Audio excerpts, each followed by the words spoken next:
Hello, everybody. Welcome to the TopCyberPro podcast. I'm founder and CEO Jim West. I have a wonderful guest today. We're going to be talking AI. And I know some folks get kind of AI fatigue because we hear about it every day. It's in the news almost every day. There's always a new AI coming out with a new advancement here, or new thing there. But you know what's crazy about this emerging technology is just earlier in the year 2025, people were kind of being very negative of AI, especially generative AI in regards to like images, because they were like, oh, it can't get the fingers right, it can't get body proportions right. But now, fast forward a few months later, it could do full motion video. It could put famous actors in those videos in pretty much any environment you want. But anyway, here to talk about responsible AI, her book, as well as ethics and so many other discussions of things that are tremendously important as we, kind of get our hands around this emerging tech that's disrupting industries day by day. And it's going to have a big, it's not going to go away, but it's going to be a big part of our lives for forever. And so without further ado, I have a keynote speaker, an AI ethicist, this is probably the first time a lot of you are hearing that word, and an author of Responsible AI, Olivia Gambelin. Welcome to the podcast. Hi, Jim. Thanks so much for having me.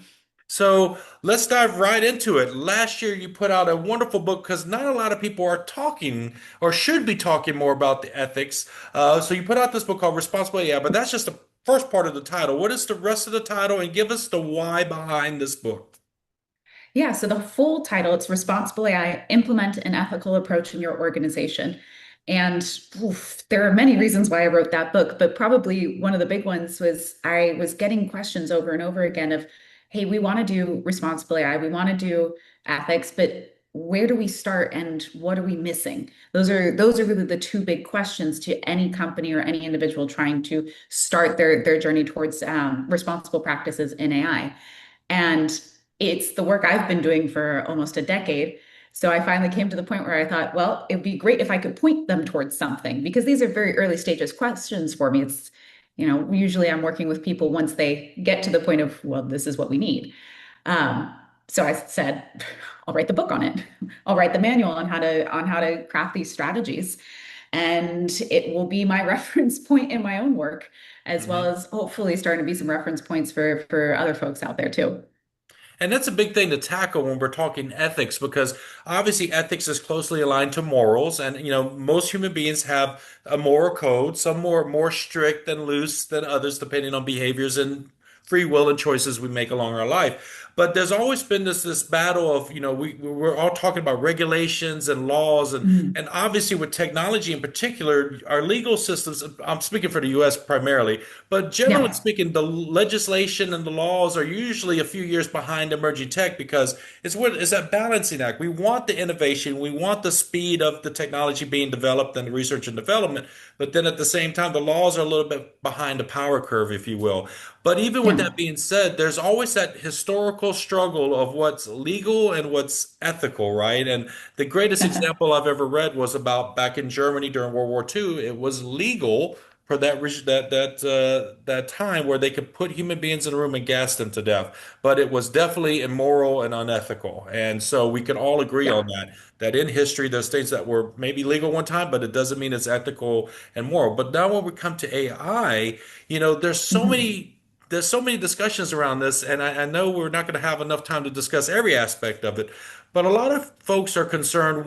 Most folks are generally concerned, is it going to replace my job, right? So a lot of folks are worried Mhm. about their livelihoods, their careers, their futures, right? And then there's some folks that are trying to say, how can I hear people are starting up businesses. I know a gentleman named Nick Shalon that has Ask Sage AI, and the conversation with him, he used the AI system that he developed to stand up his LLC, to do the paperwork, to Yeah. do and to accredit itself ultimately. So it's beautiful that as a tool, it's enabling us to do things that would take us days, weeks, months, or years even, and enabling people to create businesses and do things that normally they would not have been able to do. And personally, I can speak to for the past year plus, I've used it to make music. I'm a writer and author, Yeah. so I've written lyrics to songs, but I don't have the time to learn to play a guitar, to learn how to do production. But you know what? It's allowed me to take music and hear it, and so it's Yeah. exciting. But let's get back to the core issue. I'm sorry to go off on a tangent there. No, There's go fear. ahead. There's a lot of fear wrapped around it from the general population, and then there's a lot of folks that are taking advantages of it. That is also I guess, prying upon the fact that we don't have enough laws on the books. So, from your perspective, what do you see as the biggest challenge facing the companies that are developing the AI systems, as well as our legal laws and our systems that are trying to protect us, the human race, if you will? Yeah. So starting on the company side, one of the biggest challenges is actually around crafting a strong use case for artificial intelligence. We have a lot of different applications, but the challenge with all of these different applications is it floods the market and the users, it puts the need to understand what they're doing back on the users instead of the company saying this is how this technology should be used. Okay. Um, what that does is it creates confusion because as a user, and this is where we're seeing part of the fear and excitement and mixed, confused feelings because the user is faced with, well, what do I actually want to use this technology for? I've been told that I need to use it everywhere in my life, yet I don't have clear places that I want to use it or that I can see that I'm going to use it in. So it creates that almost paralyzed, what do I do? Where do I put this? How do I use it? Some people go all in and they start putting it everywhere. Other people are afraid and they start pulling back. Um, but what that's doing is a challenge for the company, not on the user side, but actually the company is the companies are having a hard time with adoption, continued, sustained, scalable adoption. So you have the cool factor where you first use an AI tool and you're like, oh, that was interesting. But unless the company has a clear, direct use case that they have targeted, a clear problem that they are solving, it's really hard to get past that cool factor and scale that cool factor. This is B2C, so going direct to your customers, but also B2B if you're selling business to business, internal AI for say SaaS platforms. Again, you need to show the business value besides the cool factor, beyond the cool factor. And we're still struggling at really being able to showcase what is the true ROI of these AI investments.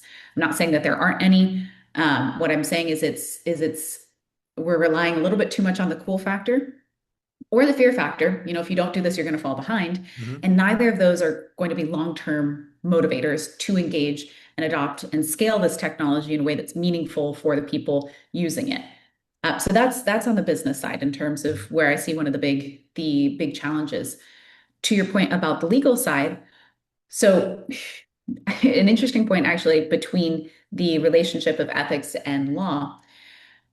One of the ways that we ethicists and philosophers look at law is the codification of our morals, meaning over time, we realize there are new baselines to how we should behave. So, for example, you're actually the example that you gave with Germany back in the day. We learned, unfortunately, through experience, that that is a baseline that we need to establish. Is this is not legal. What I mean by that codification, so morals and ethics are incredibly contextually sensitive.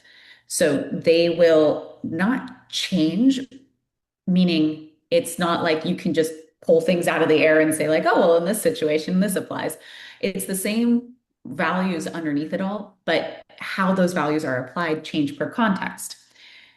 There are different applications, there are different rules essentially that apply across contexts. And those are the ones that get written into our law and our legal system. So, for example, and just even a different example, 100 years ago, I couldn't vote. Now, over time, we've come to realize, hey, that's actually not what we hold. That's not a value that we hold. That's counter to our moral understanding of the world around us. This applies across all contexts. It's going to get transferred into an actual codified law saying women have the right to vote. Um, I'm not saying that this is the direction it's headed, but obviously, right now, agents aren't allowed to vote. I don't think that they will be in the future, but that's a kind of question, again, in the same case of with AI, because it's still so new and we're still learning as a society how this is getting into place, laws will be behind because we're having to do all the contextual ethical experimentation right now. You know, we can't predict, we can't guide necessarily, at least how we currently develop AI. Ethics is always in retrospect. It's always reactive to what the new development is. We have a new AI development. Okay, now we figure out the ethics of it instead of the other way around. So we have new developments. We have to give enough time for experience to happen for us to understand, hey, this is a line that we don't want to cross. And then that gets translated into our legal system. We have some baselines that have already been translated or are in the process of being translated, but that's where some of that struggle is happening and why it's so important to stress there's a difference between being compliant and being ethical. And that gap, even if Mhm. it's a small one, is a very significant one. Of course. And then you mentioned obviously a gap, but you mentioned the reacting, like let's see what it does, and then we're going to react to it. And then and cybersecurity in particular, and development as well. When you're developing application or software, there's a concept of that you want to bake security in as early as possible, so that you're not trying Yeah. to retrofit it later, because it can be very costly, time consuming, and it can be really cumbersome to try to put in security when it's not been designed from the beginning. So with that Yeah. concept in mind, where do you see doing like the ethics and strategy and having those discussions early on can benefit the development of AI? It changes the game completely on the technology. And actually, here's a great point for me to make a little distinction as well in my space. So you've got responsible AI, which I know is the title of my book. It's also the industry term Hmm. for these kind of practices. Underneath it, there's AI risk and safety, there's risk management, there's governance. That all fits under responsible AI, and so does ethics. Ethics is a sub practice within that. So with responsible AI, what we're doing is setting up the key operational and logistic strategic points where we're checking to make sure proactively we're checking to make sure that we're following best practices. So it doesn't sound very glamorous when you describe it that way. It's pretty straightforward, but those kind of checks happen all the way from the start of a project. Hmm. So someone says, "Hey, I've got an AI idea." Great. From day one, you're starting to run the checks of, cool, well, let's look at the use case that you're trying to design. We need to check for X, Y, and Z. So, like, we need to check if there are sensitive minor groups that will be included in this. We need to check if there's health and safety risks. Like, we already have those checks happening from day one, but it's built into quite literally the workflows of how you're developing AI. So that's on the responsible AI side, and that runs the entire life cycle of an AI project, of the management of AI, of the build of it, of the use of it. That's all built in. That's responsible AI. With AI ethics, there is something called ethics by design, which is actually one of my specialties.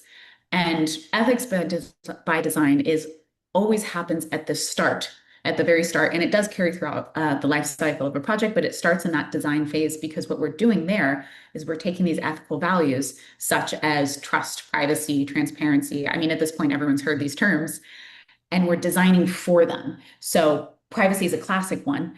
Um, and one of the bigger ones right now, privacy, if you're looking at the start to an AI project, you can say, okay, we need to design for privacy. That's going to lead us to making this an opt-in instead of an opt-out application. We're going to ensure that the user has a clear communication of where their data is and isn't being used. Like, these are privacy preserving features that get put on essentially the feature set before we even start the project. So that ethics by design practice happens all the way at the start.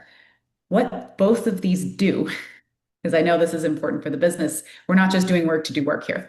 From the responsible AI side, we're reducing risk throughout that entire process.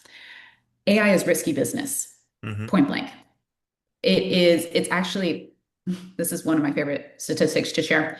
86 to 93% of AI projects fail. Fail. I can Go into believe it. production, have to be pulled out. Don't even make it to production, fail. That's a lot of money to hope does something.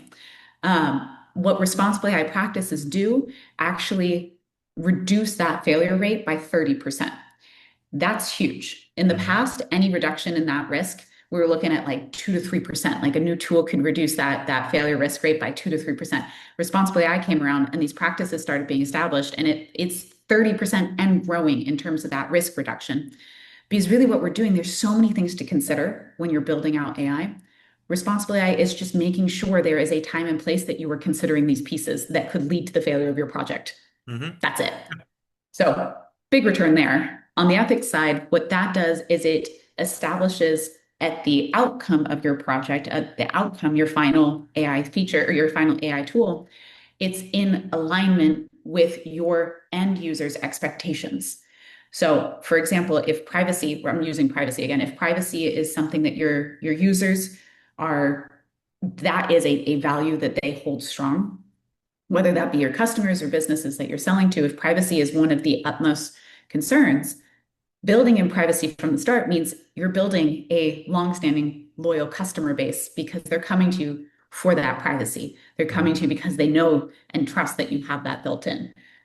So great for me. For me, I always look at it and it's like, well, that's a no-brainer of a business decision for both of these directions.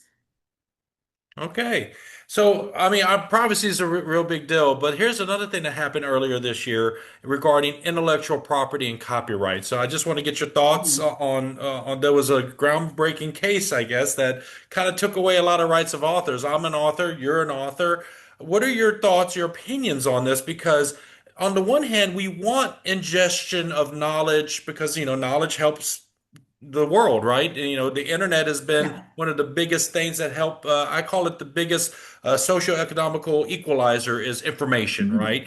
And so when people could do distance learning that, maybe couldn't go physically to a university somewhere, all this online education and knowledge sharing has been just a great equalizer for a lot of folks around the world. Now with AI, ingesting information and data to include copyrighted material, there was a case where it was, a lot of authors tried to say we want to prohibit AI systems from ingesting copyrighted works, and it got struck out or thrown out and so forth. What are your opinions on that? So my book is actually in one of those data sets. Okay. So there is, uh, so Llama, Meta took a pirated database of about 75 million books that they used to train one of their models. And I went on, it's through, oh, I believe the New York Times put up the tool, but you can actually search that pirated database for your work. And ironically, my book, Responsible AI, is in a pirated data set that got used to train an LLM. I'm also a part of another case where Anthropic supposedly also used a similar or the same database. That's still a little bit in question. But so this impacts me directly. I am one of those authors, Mhm. and I probably have a little bit of a different take on it. Um, the thing with it is, me as an author, it does frustrate me when I first see it. It's like, ah, come on, guys. Seriously, the amount of time and work, the lack of respect that you're giving to authors. A lot of people don't know this, but about what it takes to be an author. But if you're going traditional publishing and you have a traditional publisher, you already don't have a lot of control over the final manuscript, and you actually, in most cases, don't own it. Hmm. So it's publishers that should be a little bit more pissed off about this, I think, True. at the end of the day. But with that, it's as an author, there's this almost like emotional toll of, hey, I went through the process of creating a contract with a publisher. I signed off on what I was willing to give already. I've already done this. And same for self-published and hybrid published authors too. I have chosen this route because I want to own the copyright or I want to have co-ownership. Like as an author, I've already gone through that process. And then to have a company disrespect the amount of time and effort and consideration that goes into that, even into that decision making, where that is really one of the only pieces that you have true agency over as an author, is that decision. Obviously, writing as well, but in Yes. what you're writing into your book. But in terms of the business side of book production, that's one of the true decision points of agency for an author. And when companies do this, when they take those data sets, they're completely disrespecting any type of agency or what's left remaining of the agency of an Yes. author. That's the part that frustrates me. But then I also look at it and go, seriously? The irony of this is kind of funny, at least for the topic that I write on. But I think the biggest concern there is how it chips away slowly but surely at the trust that is already in such question. Hmm. I know, for example, there are lots of things, there's lots of material now that I look at that I don't put online, or I only put on certain platforms because I know I'm in control of that information. Because there are certain pieces that I don't want LLMs to be trained on. I don't want for my thinking to be used in a training set. There are other pieces that I am more than happy to put online, that I am more than happy to put out there, but I'm in charge of that, and that's part of my decision making. um, when I'm seeing companies do these kind of this overarching, well, we have entitlement to your thinking and your information, what that's doing is it's eroding trust over and over and over again. And it's in the long term, what that's going to do is make people more and more skeptical of using any type of AI products. So it's detrimental to the long game. It's detrimental because you're getting the average user going, I'm skeptical. Where do I put, where can I have information? I don't feel like I can trust that it's safe. So they're going to start pulling back that information. It's actually been proven that a lot of minority groups are the more skeptical. So they're now putting less and less information out there, less and less content out there about their own lived experiences, which are actually the data sets that we need, Yeah. that we need. So it's this like ironic circle that we're caught in, a catch 22 circle, that is, again, long term, very detrimental to the technology that's trying to take advantage of a little bit of an outdated copyright approach. I'm Hmm. not saying that we need to stay on the current copyright regulations or mindset. I think honestly, a lot of that needs to be updated. And I would love to see a new horizon in terms of the relationship between media, publishing content, and these big tech companies where there is respect to the people that are creating the information in the first place, in a way that it's symbiotic. Because right now we're a bit blocked. We're a bit blocked in all directions. So it does need to be reinvented. I don't think the tech company's current approach is respectful of anyone involved in the equation. And the case that we need this information so we can make our more accurate I think is a bunch of insert Yeah, explicit yeah. there. Well, with like Library of Alexandria and like other sites that have multiple copyright royalty-free type of works, I think that's open game because that's what it is open to the world, right? Not subject to copyright anymore. Exactly. But to segue now into another topic that's very closely aligned, and you already brought up privacy several times earlier. There's a big term in cyber and around AIs and ingestion of data sets and information.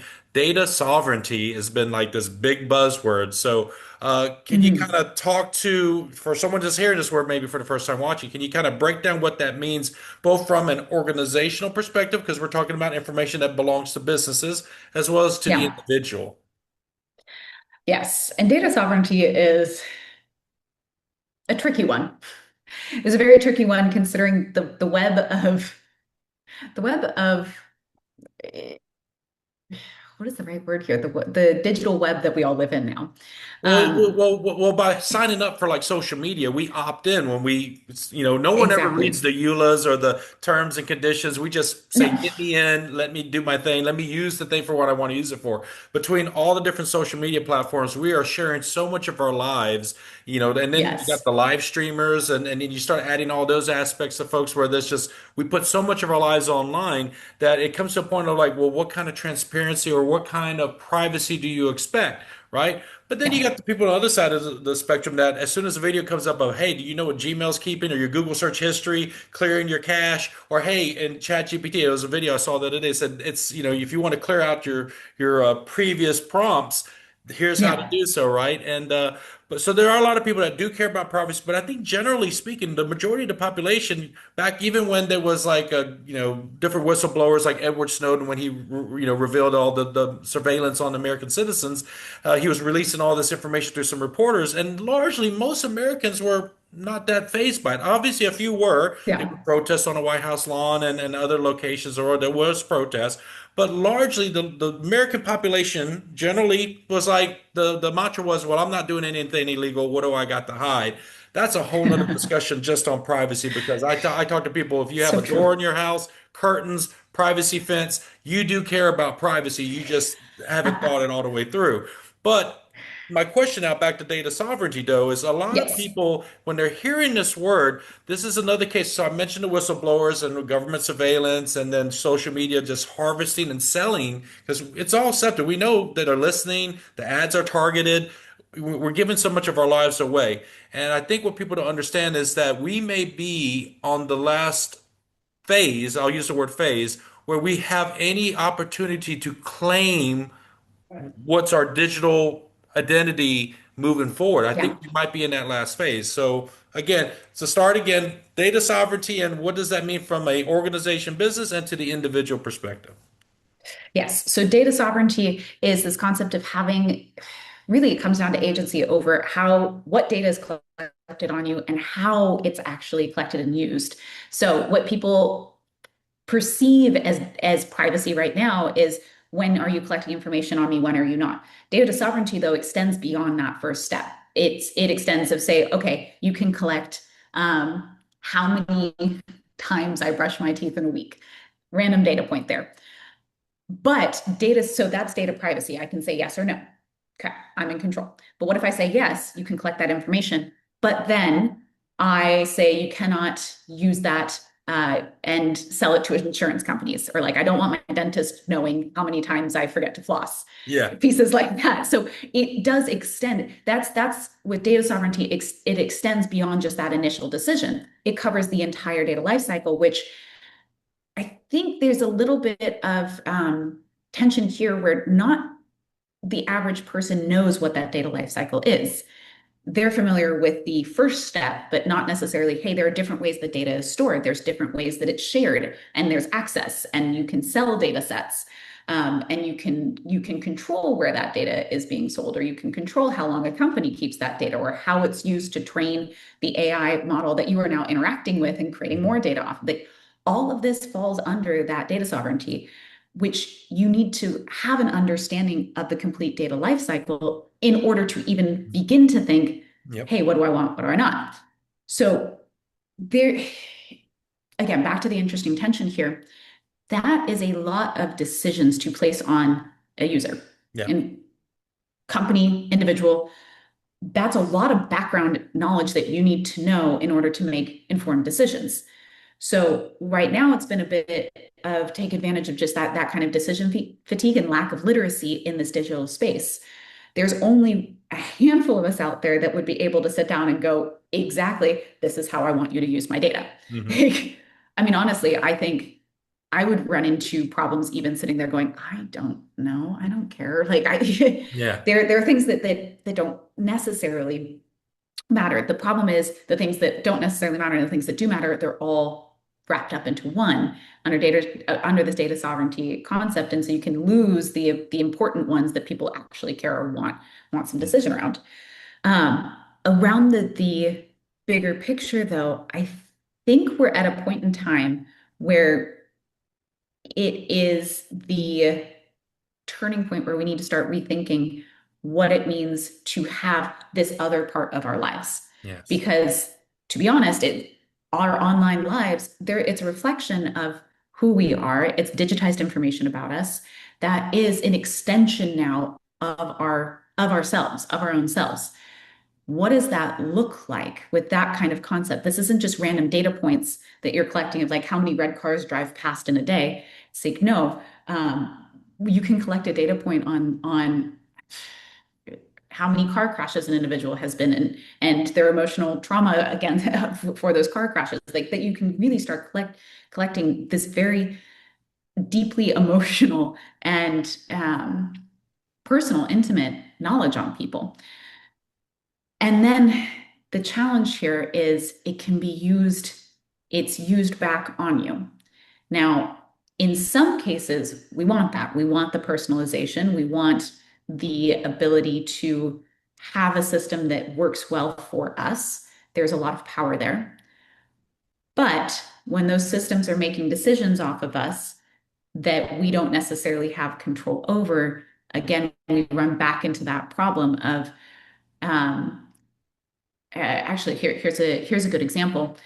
There's subconscious decisions that this influences. So there's multiple studies done about how the YouTube algorithm has radicalized people's thinking against their knowledge. I'm hoping against their will in some of these cases, but it is all around someone going watching a video. YouTube suggests more of those videos. The algorithm keeps suggesting more and more of those videos, and they Reinforcing. usually go exactly, exactly. You as a user, if you were asked at the very start when you clicked on this random video because you saw like a flashy title or something, you as a user, if you had been asked at that point in time, hey, do you want to see more of this? Would you like to have more of this radical-ish thinking? This is where it's going to go. You're headed in this direction. We're using your data to reinforce kind of like an echo chamber back on you. Mhm. Um, I would say probably 9 out of 10 people are going to go, no, No. but we don't have the ability to make that decision. I'm rambling a bit here, but to bring it back together, I see the point from companies where we have free services, and the only way to make that sustainable is to be able to collect data and sell that data. Fair. That's a business model that we're currently working on and does work and does help provide a lot of these services that we now depend on. Mhm. I think we need to revisit that relationship though, especially with the younger generations. They're much more digitally native. They understand a lot more of that data life cycle and have more opinions about it, about how they want their information used and not used. We really need to reevaluate what that looks like. The understanding of yes, I'm willing to pay with my data, or no, I want another option. It feels very black and white. I feel like we have a third one sitting in the middle. We just haven't quite tapped into it, and I wish I had some ideas on it. It's something that keeps me up at night, but it's Jim, at risk of rambling even further, we're stuck in this kind of black and white thinking, Mhm. and we really need to start getting some gray ideas in there to help move us forward out of what feels like a very paralyzing situation. Well, I love what you said about revisiting the discussion with the new context. I think earlier in this Yes. recording, you said, did you use the word baseline? Am I remembering that correctly? Yes. Where we talked about Yeah. ethics and laws and revisiting what was our previous baseline and adjusting it per new context, new information, new thinking, right? And so I think Yeah. that's where we're at now. We're at a phase of time where this current generation and future generations need to adjust. The baseline needs to be adjusted. And so I think that's Exactly. where we're getting at there. I do want to talk a couple other things that you have, because I want to respect your time. You have a site called the Value Canvas. Can we talk a little bit about it? Because Yes. it ties into your book, Responsible AI, correct? It does. So the values canvas is really the downloadable PDF of the core skeleton of my book at Okay. the end of the day. So the values canvas, it's made up of three pillars: people, process, technology. And in Okay. each pillar, you've got three elements. And it's essentially a way to map your, you use it to map your responsible AI strategy. Actually, since writing the book, I've used it. I myself have discovered a new use for the tool that I created. I actually use it to map readiness of scalability for a company. So if a company is looking to scale their use of AI, I've started using the values canvas to map, are we ready? Okay. Because what the values canvas does is it pinpoints the nine specific places in which AI needs to be enabled. So we're looking at people, for example, which that pillar is often Mhm. forgotten of how important it is to the success of AI. And people were looking at educate, motivate, communicate, meaning are your people trained? Are they motivated to apply that training and engage in these practices?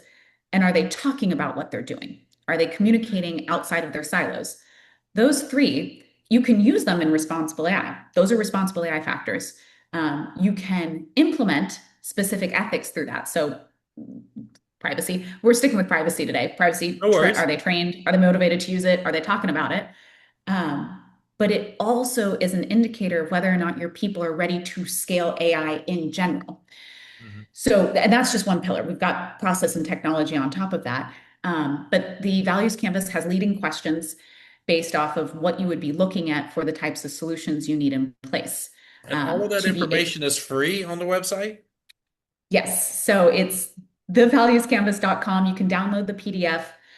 It's a working version. Actually, version 2 of it will be coming out soon. Okay. I'm adjusting it. Basically, it's the current version live is focused on responsible AI and AI ethics. Since I've started using it for scalability, I'm now will be putting up a version 2 of this values canvas that focuses specifically on understanding, are you ready? What's your maturity? Are you ready to start scaling? And there's case studies. That was the last point I wanted to say. There's actual example cases for each of those 9 elements that you can find on the website to give you an understanding of what kind of solutions are you looking for? What does this look like in action? All of these are live case studies, or not live case studies, live cases that my amazing community loaned me to be able to showcase about them. Well, if anyone's watching this on the off chance that you are thinking about creating an AI, joining a startup that's building an AI, check out that website because again, she said 90+% of these businesses AIs fail because they're Yeah. not starting with the right strategy, the right design, the right groundwork. So it's already free on the website, but I still implore you, get her book because you Yeah. might get a checklist, you might get some guidance and great information on the website, but the book gives you the meat, that gives you the rest of the context that you're going to need. So don't sleep on just trusting the one website. Get the book as well because they work hand in hand, right?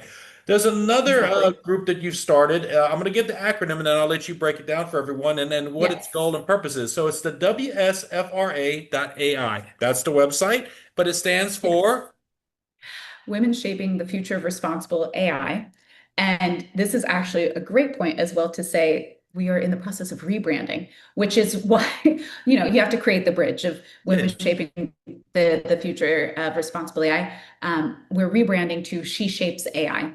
A little bit Okay. easier to remember, less of an acronym, Yeah. but it is all focused on highlighting women that are primarily entrepreneurs, but women that are at work in AI in specific fields, the kind of innovation, but we focus on responsible innovation. Hmm. So, for example, one of our categories, it's an award series, right? I should say that as well. It's an award series that highlights these women, really showcases them. You get questions all the time, at least in tech, of where are the women in AI. We decided to start collecting a database of them and a community of them so that Hmm. we're easy to find. But we have different categories for this award series. So we've got AI in education, AI in food, AI in peace. We've got 10 categories overall, but each of these categories focuses on highlighting a woman that has done some significant contribution in the last year in that specific category. So, for example, we have AI and media. And one of the awardees from the previous year has this fantastic company that helps train uses AI to help train journalists on media training. Hmm. So that just as an example case. So She Shapes AI is a great place to check out as a database for really cool innovation, but also some very powerful women that are pushing this space forward. Wonderful. And of course, the rebranding is happening, but I'm pretty sure you'll have the old domain redirect. So, folks, as soon Exactly. as the new domain's up, that will be updated in the description below. In fact, anything that Olivia has talked about today, I'm going to have it down in the description below. So don't worry about having to think about the Google search later. You can pause this video, check out the links. This is a moment of the podcast. I love when I kind of segue away from the technical discussion and kind of do what I call my moment of levity. It's just a few rapid fire questions with no right or wrong answer. It's just pure fun, just to kind of take a break from all the techie talk that we've been doing. So if you'll humor me, I'm going to hit you with some questions and whatever the first answer pops in your mind. All right, sounds good. All right, we're going to go with this first one. This is a classic. Is a hot dog a sandwich? Hot dog, So not a sandwich. not a sandwich. Not a sandwich. Okay. All right, Yeah. another food one. Cake or pie? Ooh, pie, What kind of pie? apple pie. Hot or cold apple pie? Ooh, oh, that's a really good one. Cold, surprisingly. Cold apple pie. Okay. I This know, one I'm splits surprising the myself with that room. answer. Any room you go in, this is going to split a room. So, Star Wars or Star Trek? I grew up on Star Wars. Star Wars. Which trilogy of Star Wars is your favorite? Ooh, I So don't you know have if I can the New answer that Hope one. one, then you I have the know. Phantom Menace one, and then you have the recent one with Hayden Christensen. I think it's Phantom No, no, no. The Menace. recent one was with Ray. I'm sorry. Hayden Christensen was Phantom Menace series, and then we had the one with Ray. I think it's Phantom Menace. I'm just going off of gut feeling now here. That one's Okay. hard though. All right. What's your favorite Star Wars character? You're gonna laugh. Jar Jar Binks. You may get a lot of hate from the internet. I know. It just makes me laugh. Hey, there's nothing wrong with that. I'm sure that's what George Lucas definitely intended to make people laugh. What has Exactly. been your most favorite book of all time that you've read, and what was the last book that you've read? Ooh, okay. My favorite book of all time is, I think, oh gosh, I'm gonna have to go. Actually, the series of the Chronicles of Narnia. Chronicles of Narnia. Okay, C.S. Lewis. Yeah, that one I keep coming back to.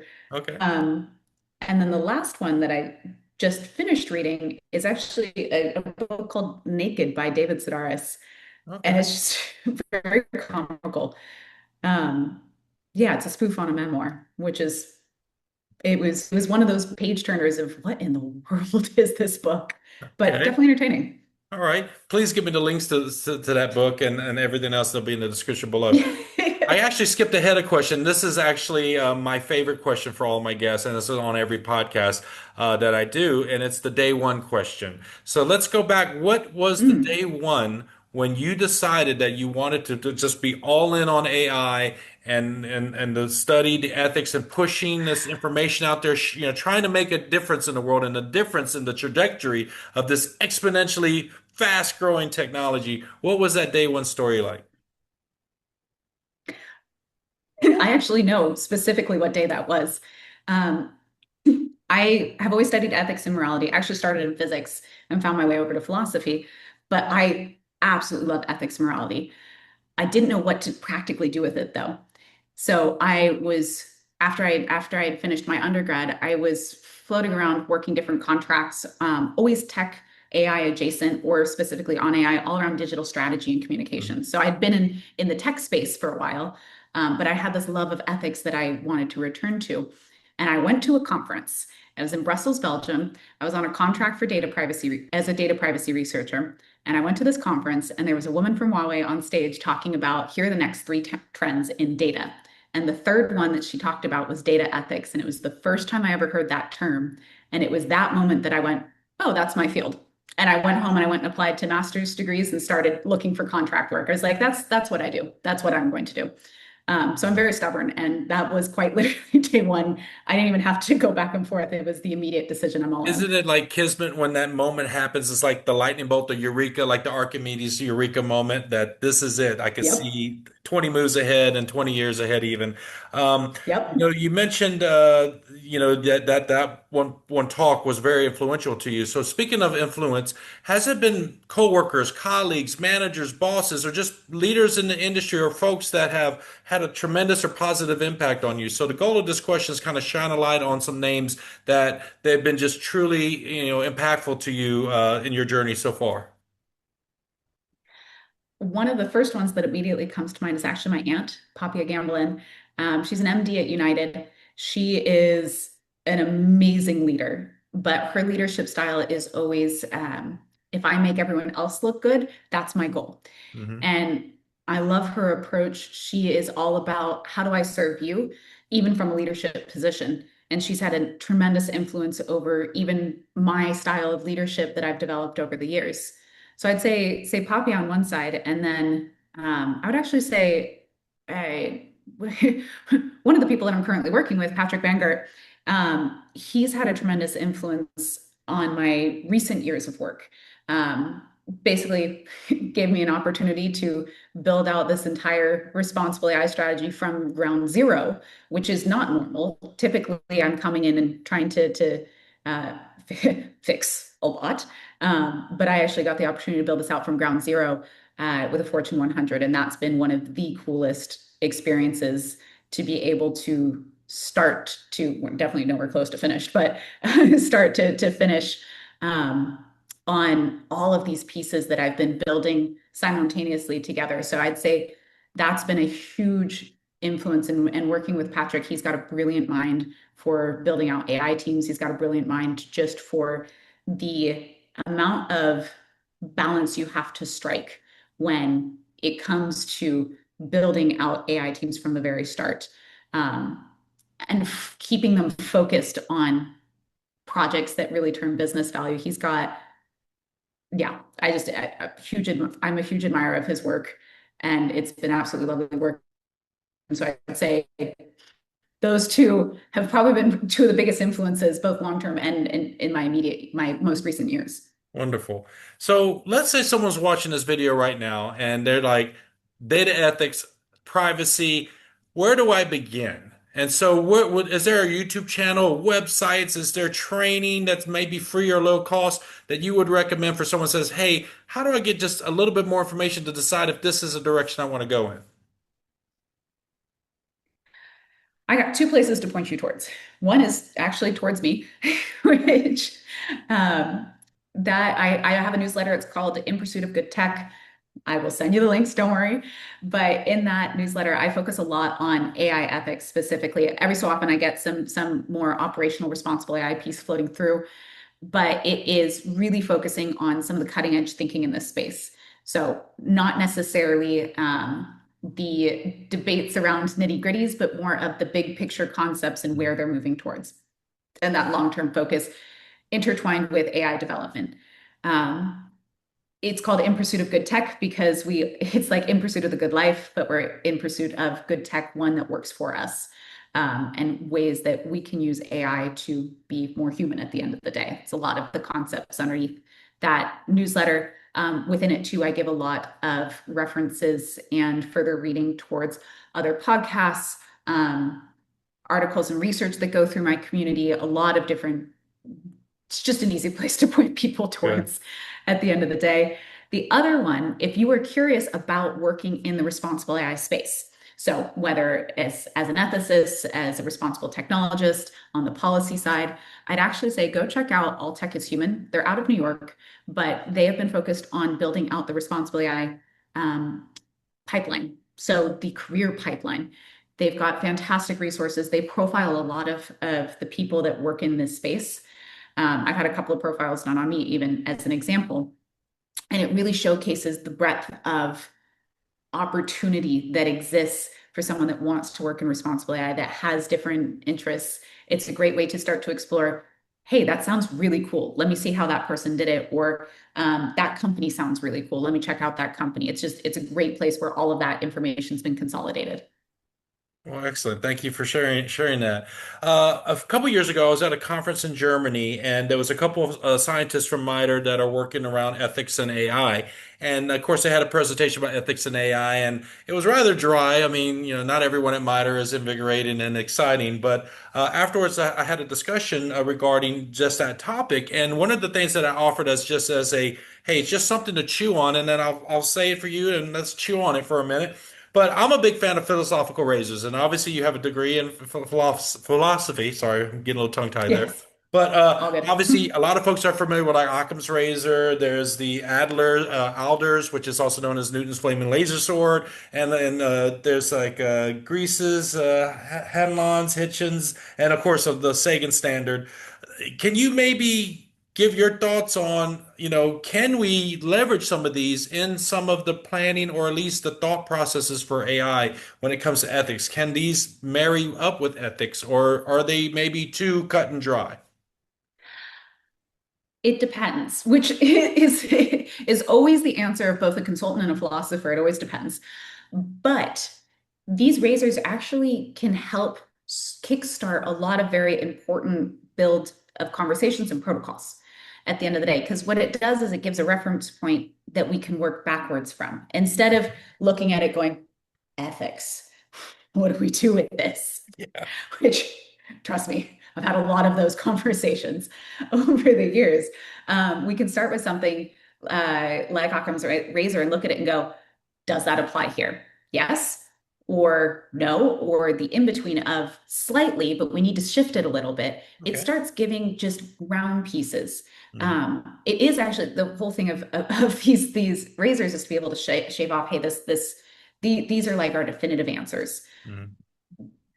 Ethics doesn't necessarily always have definitive answers, but Yeah. when it does, it's incredibly helpful. And we can use these razors as a reference point when we're setting up the red lines. So, like the red lines within a company structure going, we will not cross this. We've decided that we've shaved that off. So I think conceptually speaking, yes, we can take inspiration of how these philosophical razors work when you are moving through different decision-making processes, but also use them as reference points as a starting point for a conversation when they apply. Okay, love that answer. Well said.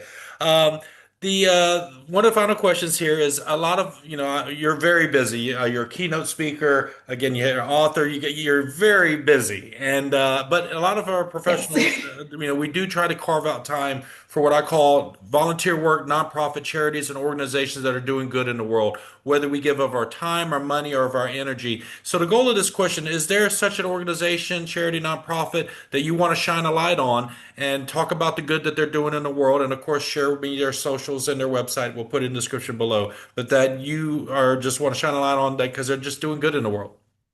Yes, actually, well, I've already mentioned them. You can tell I'm a little bit partial towards them. So, Women Shaping the Future of Responsible AI, which is now Mhm. She Shapes AI, is She Shapes AI. I'm going to start saying that. I need to start remembering.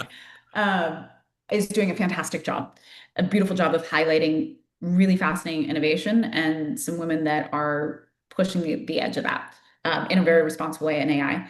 And then the other one is actually back to All Tech is Human. They do a fantastic job of creating and pulling together the community that works in the space because the work that we do, it's not easy. We're often the people, those of us that work internal within companies, it's a lot of politics that we're playing. It's a lot of trying to make sure that people are following these protocols. Sometimes we have to be the bad guy. For those of us that work as independent consultants, and outside of organizations, it can be kind of lonely. There's a lot to stay on top of.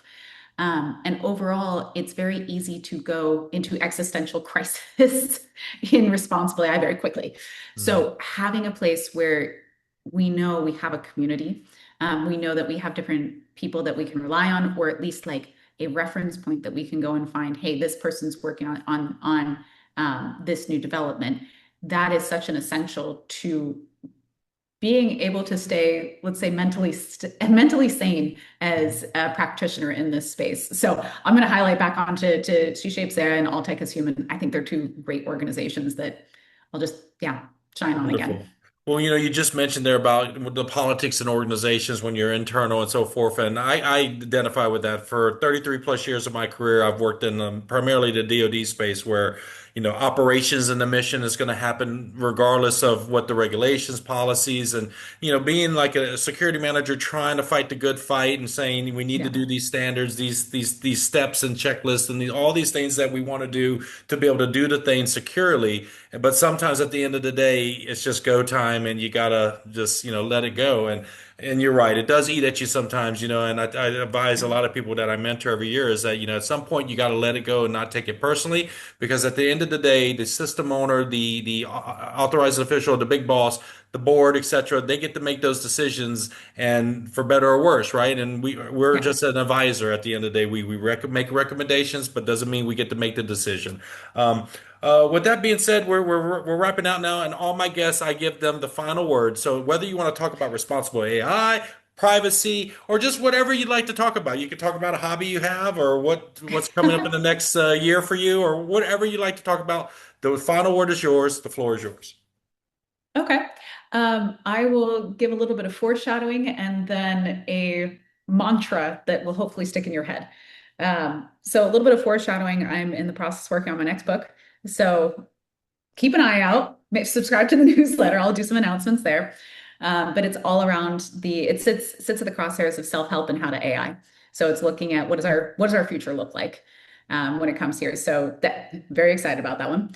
And then the mantra that is actually written deep into that book too is know your need. When it comes to AI, as an individual, as a company, as a society, know the need, know the problem that you want to solve, and start from there. Just because you can do something cool with AI doesn't mean it's going to work in application. So start by understanding what's the human problem underneath that, and then use that to make the really cool AI solutions off the top. Well said. Well, thank you so much, everyone. Olivia Gambelin has just been just a wonderful insight into something that we don't talk enough about. So thank you so much for being on the Top Cyber Pro podcast. Thanks so much for having me, Jim. That was really fun.